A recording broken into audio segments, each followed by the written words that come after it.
So we're on worksheet 3, and the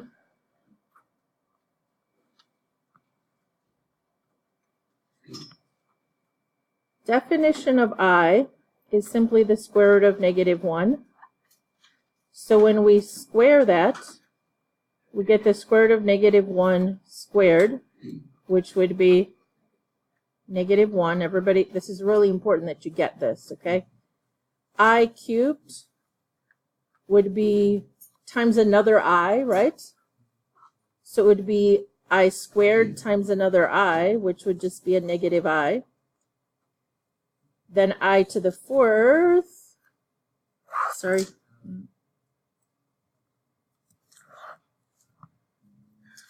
I to, oh, really? We're going to not work again today?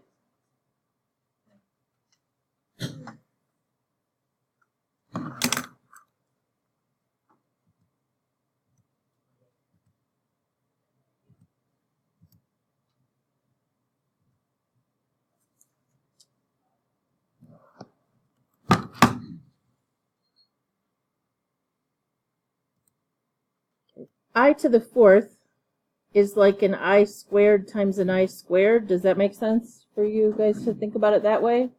So that would be a -1 times a -1, which would be a, whoops, +1 on a good day, right?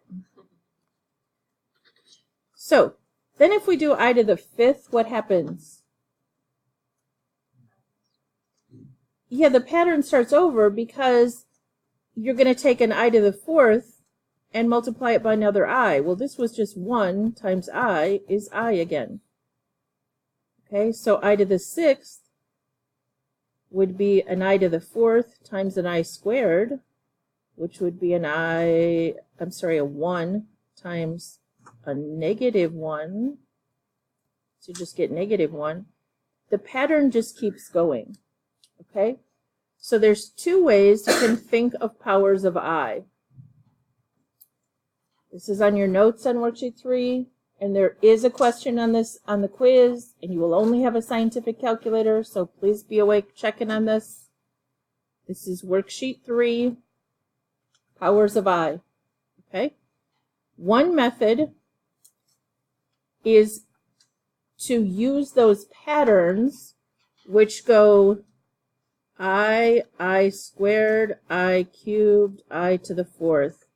It was, this one just stays I. What was I squared, guys? -1, which if you multiply by another I will be -1I, which if you multiply by another I will be what? +1, okay? So you can use that pattern. You can say this is 53 I's. If you divide 53 by 4,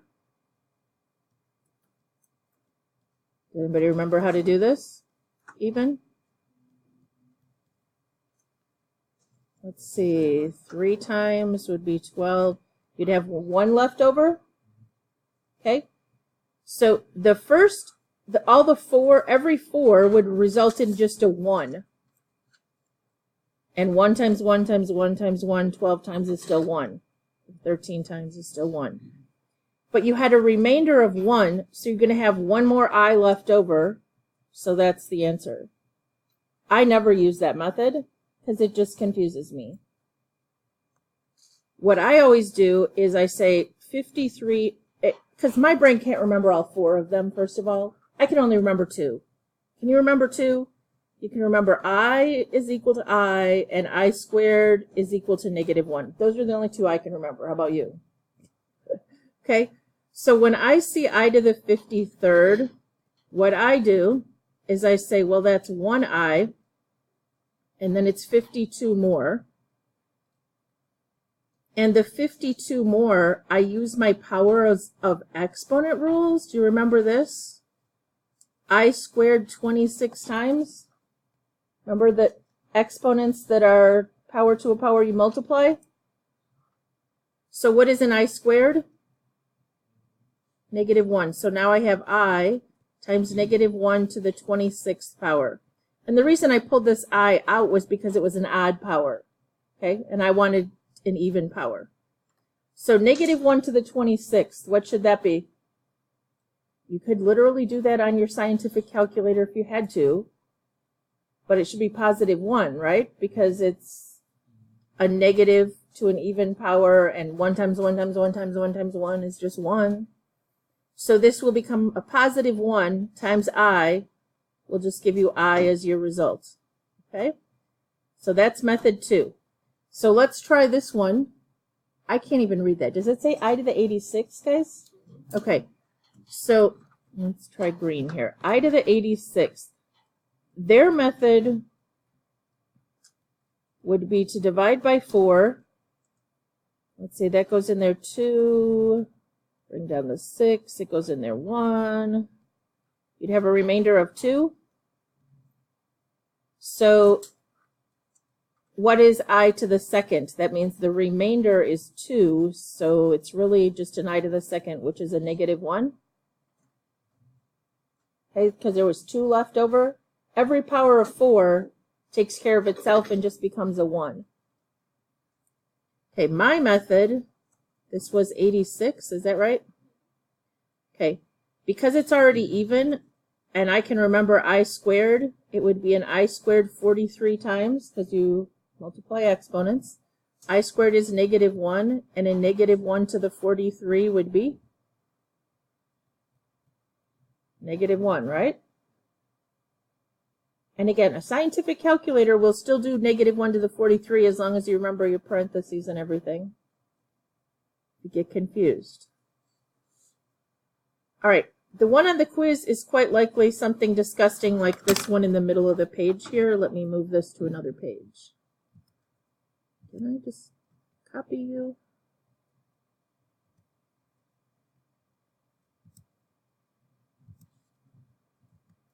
Okay.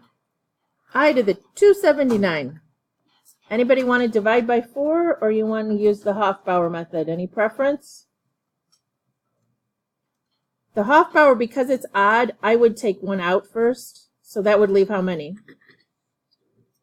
278. Okay? Now, I can remember I, and I can remember I squared. After that, my brain is fried. So how many times does 2 go into 278? You got a calculator. It should be 139. Thank you.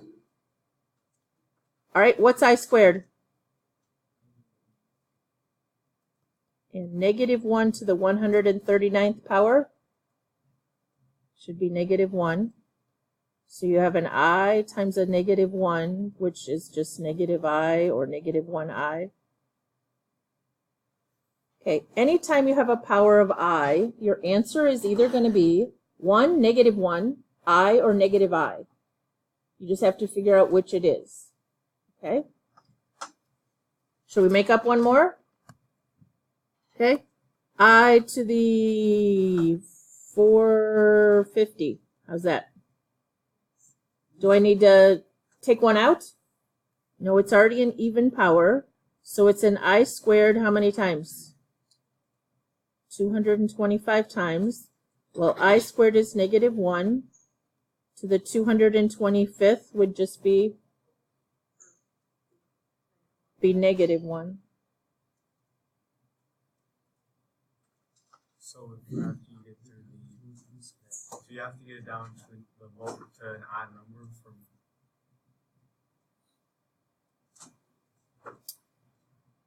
for this method to work? No. I guess I'm not. I only like to work with I or I squared. Okay? So give me some random power. 900. Okay. Well, that's an even power, so it divides out by 2, so it's I squared 450 times. So it doesn't matter even or odd. So you have to break it down to 225? No, because I know what I squared is. I squared is just negative 1. So I have a negative 1 to the 450. Okay. If this, which would be, yes, positive 1. Okay? I thought you had to break it down. No, what if you started with like an I to the 31? Because that's not divisible by 2, I would take one out and say it's an I to the 30 times an extra I. Because then I would figure out what this one is. I know I'm going to have that I in the end, but is this a 1 or a negative 1? Well, it's I squared 15 times, which would be negative 1, 15 times, which would be negative 1, right? I'd end up with a negative I. Better? Yep, nope. And I'm really not trying to make this complicated, guys. I'm just trying to use the powers of exponents. If you like the dividing by 4 thing, you just have to figure out the remainder and then how many powers of I. The remainder is all you need, okay? If you end up with a remainder of 3, it's really just I to the 3rd, whatever that is, which is negative I. All right, we talked about complex numbers. It's any number that has a real and imaginary part. So it has an I. These were complex numbers. We multiplied them, and we talked about complex conjugates. Okay, a complex conjugate, remember, was needed when you had an I in the denominator, like this. If you had something like this, you would have to multiply top and bottom by the conjugate of this. Does anybody remember what a conjugate did? 2 negative. Yes, it only changed the middle sign. Do we need to practice this one? Real quick, if I FOIL the top together, I would get 2 minus 3i plus 14i minus 21i squared, I think. If I FOIL the denominator together, I would have 2 times 2 is 4, minus 6i plus 6i minus 9i squared. Now the whole point is that you're not supposed to have an I left in the denominator. Negative I squared becomes positive 9. So then I have a 9, and this 4 out here is 13. Minus 21i squared becomes positive 21. Plus this 2 out here becomes 23. And combining those gives me 11i. So you could leave it like that, or 23 thirteenths plus 11 thirteenths I. There's no I in the denominator anymore. Okay, so we practiced a little of that. There was one more that we did not do, number 4b. When you only have an imaginary part in the denominator, you can go ahead and multiply by negative 7i if you want, but you could also just multiply by an I top and bottom. Because what happens up top if I distribute an I through there, guys? I'll have 2i plus 5i squared, which would become what?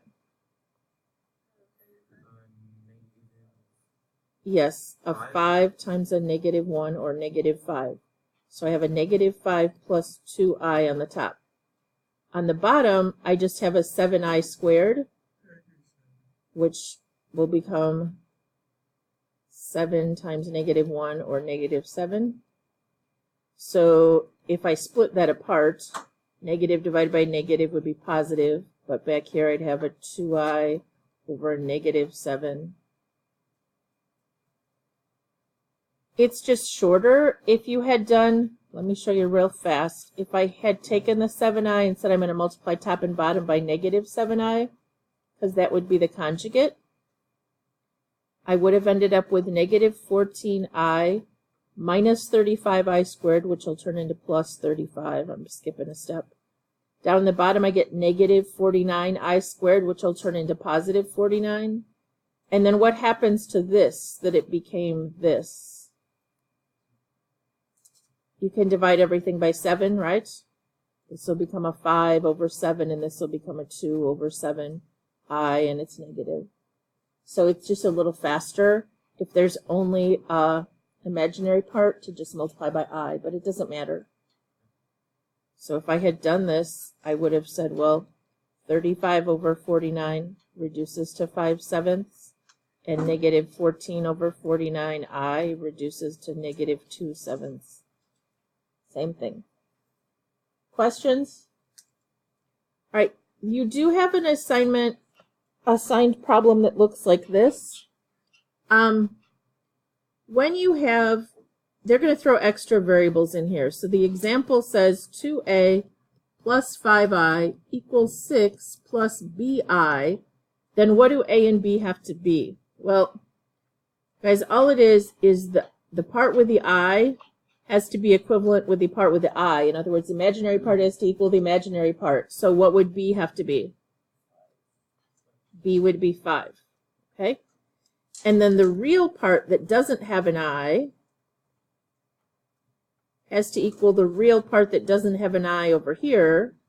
So 2a is 6, means A has to be 3.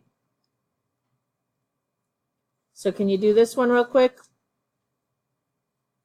12 plus 7iy equals 3x plus 21i. Well, what does the 3x have to equal? 12, because it doesn't have an I. So x would be 4. And then back here, 7 times I times y has to equal 21i. Can we divide the I off each side? And then if I divide both sides by 7, I would just have y equals 3. So that's pretty easy. We can tell that. We could have a whole quiz on that and we'd be happy, right? Leave off that powers of I business. There is an example. These imaginary numbers are actually used in electricity because like 2 negatives make a positive kind of thing, and it's all about the volts and resistance and all this kind of stuff. So they do use I. Because the letter I can be hard to tell what it is, they use J. You can use I or J for these. But it says the voltage, current, and impedance in a circuit are related by volts. Voltage equals current times impedance. Okay. Find the voltage, so we're looking for this side, in which the following circuit is given the current and the impedance. So the impedance is 1 plus 3J or I, and the Z, sorry, that is the impedance. The I was the current, and that was 1 plus 3I. I wrote it in the right space, or 3J. So what are we supposed to do? They're both the same? No, this was the, okay. Oh my goodness. Once again, the video monster strikes, and my video will be full of mistakes. This was the impedance. Okay, so we're supposed to multiply them. So FOIL those together for me, guys. Wake up. Tell me what 1 times 7 is? 1 times negative 5J would be negative 5J, which is really I. We're going to deal with it as an I in a minute. Here in the middle would be plus 21J. Last term times last term is minus 15J squared. But J squared is the same as an I squared, so it becomes a negative 1. And what is negative 15 times negative 1 back there going to become? Plus 15. So we end up with 7 plus 16J when we combine those like terms, and a plus 15, or 22 plus 16J. And that is volts. Okay, you do not, if I were to put a question like that on the quiz, I would give you the formula, okay? It's just a plugging the numbers in. Any more questions on the I assignment? Yes. Let me slide it down. Sorry about that.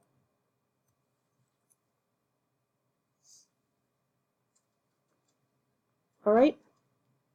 I'm just going to go through a few things on 4A, unless someone has homework questions. Can I help somebody on the peach sheet? for the worksheet 2? Anybody need to see an example of completing the square or yes? On the peach sheet?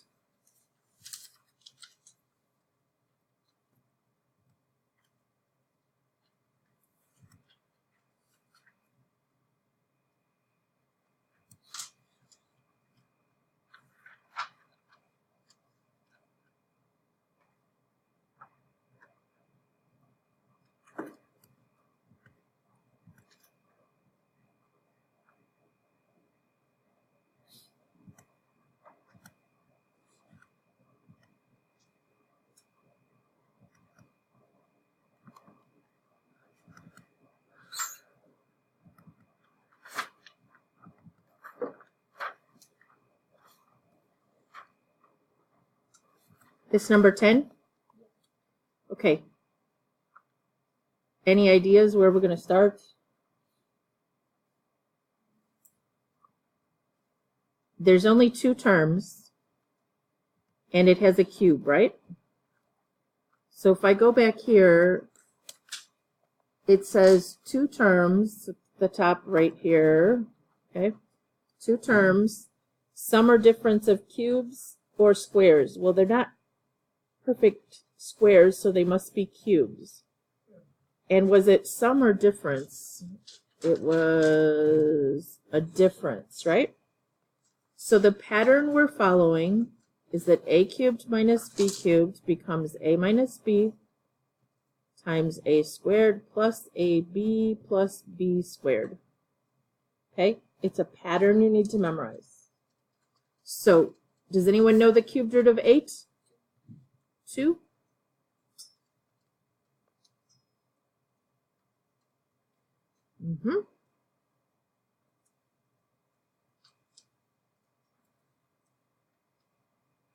Okay, the cubed root of x cubed is just x.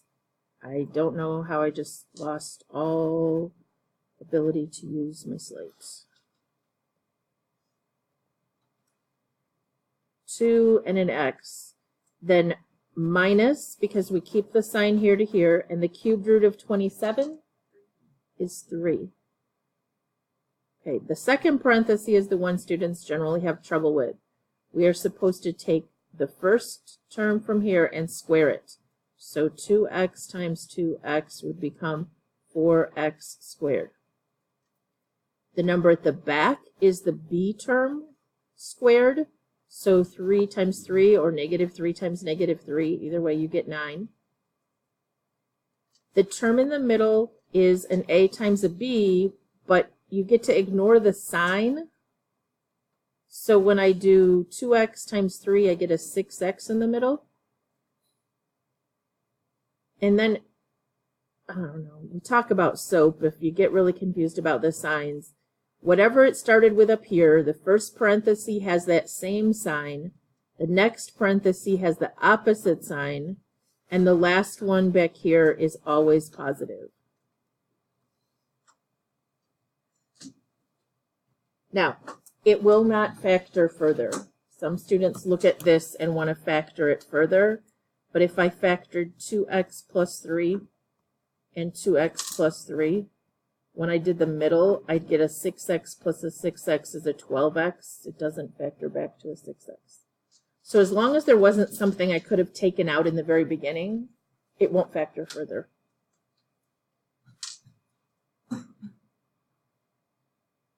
Haley, more? Anybody? Another question? 15? On this worksheet? I was like, I'm so confused. Okay. 14, it has 4 terms. So if I look at the other side, it says when there's 4 terms, the only thing we know how to do is factor by grouping. Did you forget about grouping? So what can I take out of the first 2? 5 and an x squared. That'll leave a 3x and a plus 2. Now, the whole idea of grouping is that the other parenthesis needs to be the same. So out of these two, I can take a -1, and that'll leave a 3x plus 2. And then I'm going to wipe that parenthesis out and say I took out a 3x plus 2, and the leftovers were 5x squared minus 1. Which, if it had been like 9x squared minus 1, you could have factored 3x plus 1 and 3x minus 1, but 5 is not a perfect square, so we're done. Anybody else? Hey, what about worksheet 2? Anything? Okay, I'm going to go on and do the front side of 4, and then maybe we'll have time for a couple practice on worksheet 2. Does that sound okay? Worksheet 4, side A. Oh, look here. I have some warm-ups on completing the square. Actually, this is the kind of problem that will be on the quiz, and you will all make it way harder than it is. Does anybody remember what we should do first here? Add 11. You don't have this. It's just a warm-up.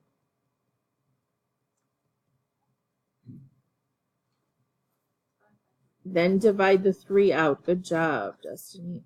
X plus 1 quantity squared equals 64, maybe? Someone tell me if that's wrong. Okay, then we're going to square root both sides. What do we have to remember? When we square root an x, we mean a plus or minus, yes. And the square root of 64 is 8.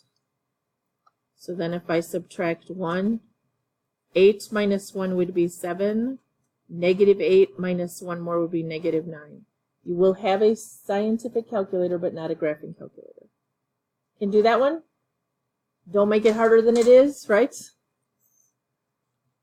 Shall we do these powers of I, or do you want to wait till tomorrow for some more practice? Doesn't matter. This is I squared 111 times. What's I squared? And -1 111 times.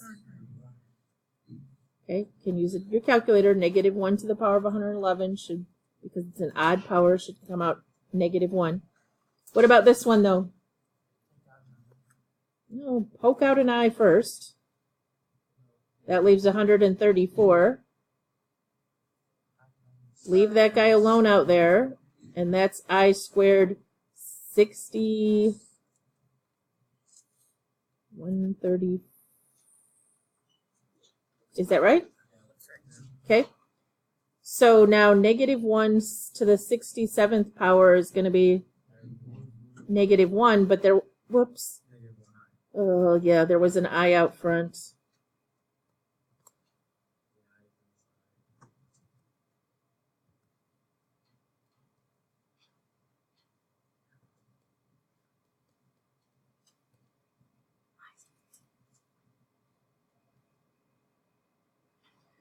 All right. On side 4A, everybody with me? Taking a few more notes. We're going to talk about graphing in vertex form. The vertex form of a parabola looks like this. And you did a ton of these in Algebra 1 and Algebra 2. The H and the K are the vertex. The H tells you how far left or right, and the K tells you how far up or down the parabola's been slid. Is this sounding familiar? Yes, because it had a minus in here, H is the opposite of what came out of there. See this? So if it has going to have x plus 2 squared minus 4, this is actually going to shift it left 2. The vertex.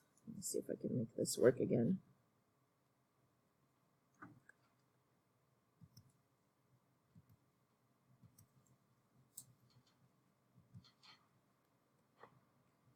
The vertex would be -2, -4. It's the opposite of the one in the parentheses. It's going to shift left instead of right, okay? Then what does the A do out front? Anybody remember what that does? Ugh.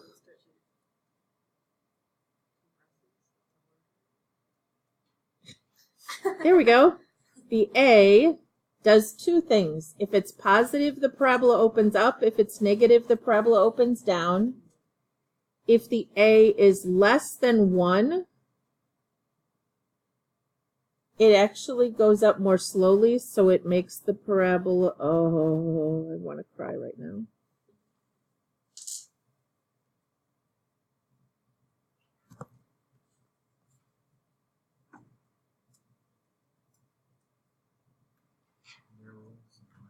If it's less than 1, it goes up more slowly, so it widens the opening. If A is greater than 1, it goes up more quickly, so it narrows the opening.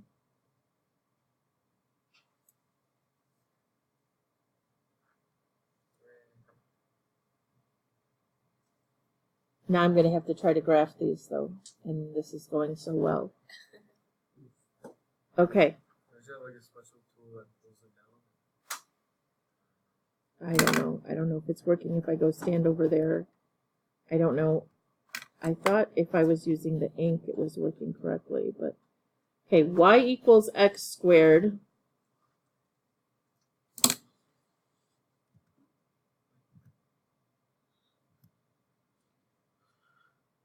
Y equals x squared is a parabola that goes through what ordered pairs? Can anybody give me some ordered pairs that would go for y equals x squared? 0, 0. About to just throw this whole thing. You want? It's 0, 0. 1 squared is 1. 2 squared is 4. Negative 1 times negative 1 is 1. Negative 2 times negative 2 is 4. Don't breathe, it's working. Okay. 2, 4. 3 squared would be what, guys? 9. So that's the regular parabola, okay? When I multiply half, okay, if it's 1/2 x squared for the y, it's still 0, 0. 1 would only go up to a half. 2 square it would be 4. Half of that would be 2. Negative 1 would be 1/2. And negative 2 would be 2. So the blue one, 1 only 1/2. 2 only up to 2. 3 instead of 9, it would be half that, or 4.5. Okay.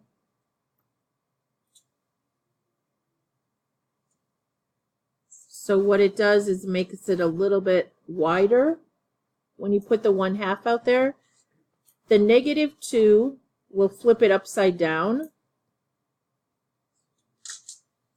So negative 2x squared would still go through 0. You square 1 and get 1, but then you multiply it by negative 2. Square 2 and you get 4. And then multiply it by negative 2 and you get negative 8. Negative 2 and negative 8. So it goes down much more quickly.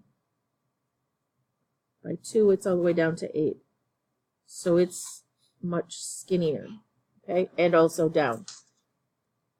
All right. Do we have to talk about axis of symmetry today?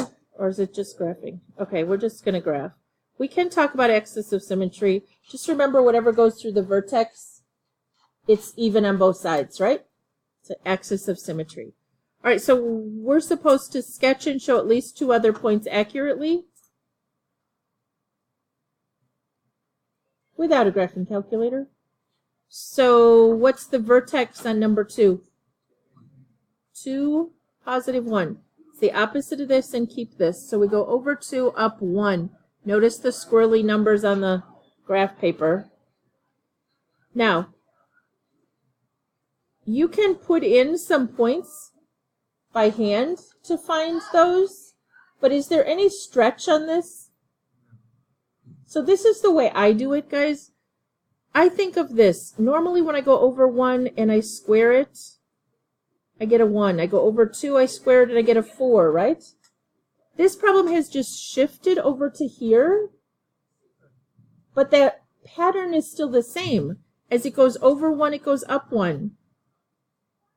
As it goes out 2, you would square it and go up how many? 4. Because you've squared. So I'm just thinking about what a normal parabola does and doing it from that shifted vertex. You could also put in a 0 and you'd get 4 plus 1 is 5. You could put in a 3 or a 2, I'm sorry. No, a 3. And you'd get 3 minus 2 is 1, squared is 1, plus 1 is 2, and you plot that point. All right, does this have a stretch? No, it just has a flip, right? It's upside down. We could call it, yeah. All right, so where's the vertex? State the vertex, it says. -3, -2, -3, -2. Now, it's supposed to be going down, but otherwise the pattern is the same. When I move out 1, I square it and I go 1. When I move out 2, I square that and I go down how many? 2, 3, 4.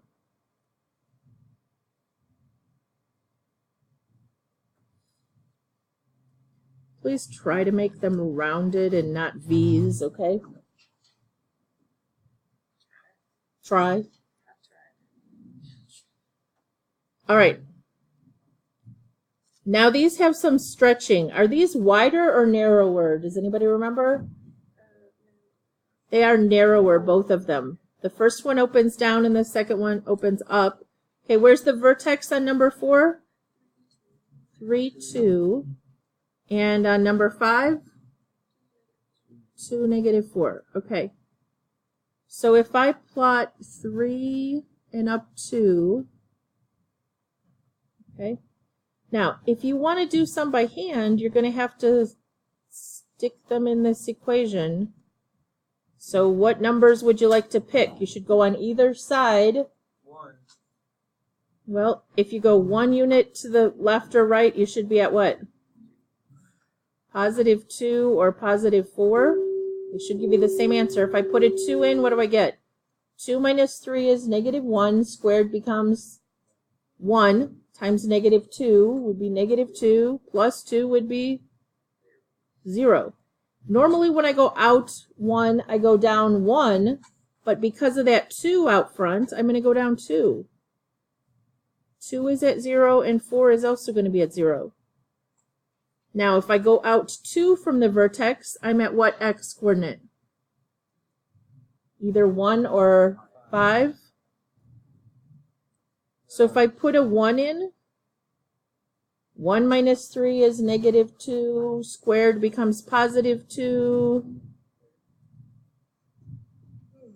What? +4, thank you. -2 times +4 plus 2 would be -8 plus 2 is -6. So when I go out 2, I should be down at -6. Does anybody remember what the pattern was? Normally when you go out 2, you would square it and go 4, but there was a -2 out here, so we had to multiply the 4 by -2 and get -8 is how far we went down from the vertex, which is why we wound up at -6. So does anyone try the next one without putting points in? Where the vertex should be is 2, -4. Normally when you go over 1, you go up 1, but this has a stretch of how much? Jack, you awake? Can't use a graphing calculator, guys. So when you go out 1, you're going to go up 3. Actually, I don't think this is on the quiz this week. All right, when you go out 2, normally 2 squared would become 4, but we got a stretch of 3. So 4 times 3 makes it a stretch of up 12. From the vertex, though. So when you went out 2, you go up 12. 1, 2, 3, 4, 5, 6, 7, 8, 9, 10, 11, 12, which is up at 8. Okay, you don't have to use the Hofbauer cheater method. You could have put in a point. Okay? So, in other words, if I'm going out 2, I'm at 4. So if I put a 4 in here, I get 2 squared would be 4 times 3.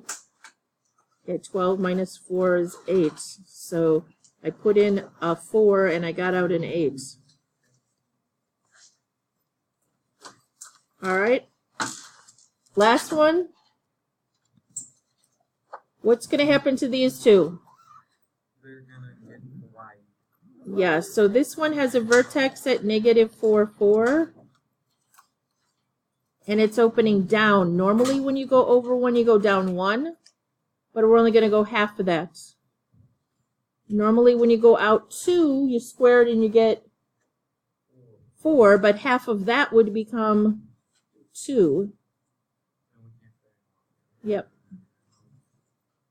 That's plenty. And this one's the same, but it's opening up. So it's negative 2, 3 over 1 up a half. Out 2 squared is 4, but half of that is 2.